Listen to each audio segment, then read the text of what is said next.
Hey, welcome to Strength Foundation. So you've been deep in the trenches, right? Grinding on anatomy, periodization, all the core science for your NSCA-CPT exam. But there's this one section, the business appendix, that, let's be honest, a lot of people just kind of skim over. And that's a huge mistake, because this is the stuff that can either launch your career or stop it dead in its tracks. So today, we are going to break down exactly what you need to know from that appendix to not only pass your exam, but to actually build a real, successful business. I mean, this is really the big question, isn't it? Knowing how to coach a perfect squat is one thing, but can you actually turn that skill into a career? Because here's the deal. The science gets you the piece of paper, the certification, but the business knowledge, that's what gets you clients, a steady income, a career. We're going to dive deep into this business appendix because honestly, it trips up a surprising number of aspiring trainers. Let's make sure that's not you. All right, so here's our game plan for today. First, we'll talk about why this stuff even matters. Then we'll look at the two main paths you can take, employee or entrepreneur. After that, we'll get into the universal toolkit every single trainer needs, and we'll wrap it all up with the key things you absolutely have to remember for your exam. Let's do this. Okay, first things first. Let's get one thing straight. And the NSCA text says this loud and clear: knowing the business side of personal training is not an optional extra. It's the difference between being a fantastic trainer and being a fantastic trainer who actually has clients and can pay the bills. This stuff is what determines your entire future in the industry. So once you're certified, you're standing at a fork in the road. And this is a big decision. You can go the employee route, which gives you stability, a team, and people walking in the door looking for a trainer. Or you can go the independent route. That means more freedom, a much higher earning potential, but guess what? It's all on you. There's no right or wrong answer here, but you got to know which one fits you. Let's dig into path number one, being an employee. This is where most trainers get their start, and for some really good reasons. Think of it like a paid apprenticeship. You get to sharpen your training skills in a structured place without the headache of running the whole business yourself. And employee doesn't just mean one thing. You've got options. You could be in a high-energy boutique studio, a corporate fitness center, a community-focused place like the YMCA, or one of the big commercial gyms. Each one of those is a totally different world with its own culture, pay, and client base. Now, to get one of these jobs, you're going to go through a pretty standard process. Of course, your resume has to be on point, but don't sleep on the cover letter and references. That's often what makes you stand out from the stack. And then the interview, that's your time to shine. It's where you show them you're not just a certification. You're a person they want on their team. Okay, pause. Everyone, listen up, because this is a huge exam tip. I'm talking high yield, gotta know this stuff. Professional liability insurance. So many trainers think, oh, my gym has me covered. Maybe, but probably not completely. Their policy protects them. It might not cover you in every single situation. The NSCA is super clear about this in the text. You absolutely have to review your employer's policy, and honestly, you should probably get your own additional coverage anyway. Seriously, protect yourself. Don't skip this. So let's talk money. The textbook uses data from 2020, and it puts the average salary around $61,000. Now, obviously, that's going to vary a lot by location and experience, but the main point here for the employee path is stability. You're getting a regular paycheck, and often you're getting benefits like health insurance, which, believe me, is a really big deal. All right, let's flip the script and look at the other path, the entrepreneur, the independent contractor. This is for all of you out there who want to be your own boss, build your own brand, and do things your way.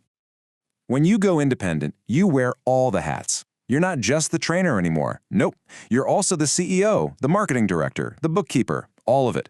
This means you're responsible for everything. Keeping your certifications up to date, setting up an actual legal business, getting your own rock-solid insurance, and tracking every single penny that comes in and goes out.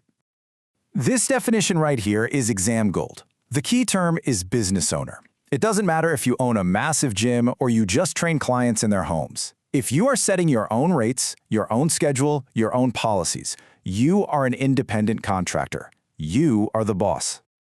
And this is probably the biggest financial difference you need to understand. As an independent, your clients pay you directly, and that money isn't all yours to keep. You are responsible for paying all your own taxes, usually every quarter, plus funding your own health insurance and saving for retirement. This is a non-negotiable part of being your own boss. So, we've got the two paths laid out, but here's the thing. No matter which one you choose, there's a certain set of skills you absolutely must have to make it in this industry. So let's open up your universal toolkit. Now let's talk about one of the trickiest parts of the business for any trainer, pricing. This table, which is straight from the textbook, kind of shows you why it's so confusing, right? The rates are all over the map, depending on the source, the year, the location. So what's the big takeaway here for your exam and for real life? It's that you can't just pick a number you feel is right. Setting your price is a legit strategy. You have to think about your local market, your own costs, and, most importantly, the actual value you're bringing to the table. So, how do you figure out your value? Well, it all starts with your unique selling proposition, or USP. This is your secret sauce. It's the thing that makes you different from the 10 other trainers down the street. Maybe you're the go-to expert for pre- and postnatal fitness, or you specialize in training older adults for longevity. Your USP is the answer to that critical question. Why would someone choose me over everyone else? And that USP is tied directly to your target market. Look, you cannot be the trainer for everybody. It just doesn't work. You've got to decide who you really want to help. Is it busy executives who need quick, effective workouts? Is it young athletes trying to make varsity? The second you know exactly who you're talking to, everything else, your marketing, your pricing, your services, it all just clicks into place. Okay, let's talk about the S word, sales. I know, it makes a lot of trainers cringe. But the NSCA wants you to think about this differently, and this is a key concept for the exam. Sales is not about tricking someone or being a pushy salesperson. It's the professional process of helping someone commit to improving their own health. You're a guide, not a hustler. And your number one tool for this is the client consultation. It's a really simple 4-step dance. Step 1, the greeting. You just make them feel comfortable and welcome. Step 2, the interview. This is where you need to be a great listener. Find out their goals, their fears, their story. Step 3, the recommendation. Based on everything they told you, you present a clear plan. And finally, step 4, you ask for their commitment to start the journey. That's it. All right, let's pull all these threads together. We've talked about the 2 career paths and the tools you need. Now let's really hammer home the most important things you need to take away from this chapter, both for the NSCA exam and for your actual career. So here it is, the cheat sheet. Number 1, your business skills are every bit as important as knowing your anatomy. Number 2, make a conscious choice about your path, stability as an employee or freedom as an entrepreneur. 3, you have to get good at the toolkit, pricing, marketing, and sales, especially that client consultation. And finally, and this is a big one, you must always take your legal and professional duties, like insurance, seriously. The textbook wraps up this whole section with a quote that just says it all. It says, "Knowing the basics of exercise science is just the beginning. Getting your CPT certification, that's the starting line. The real race is won by committing to lifelong learning, not just in exercise, but in business too. That's what makes a great trainer truly effective."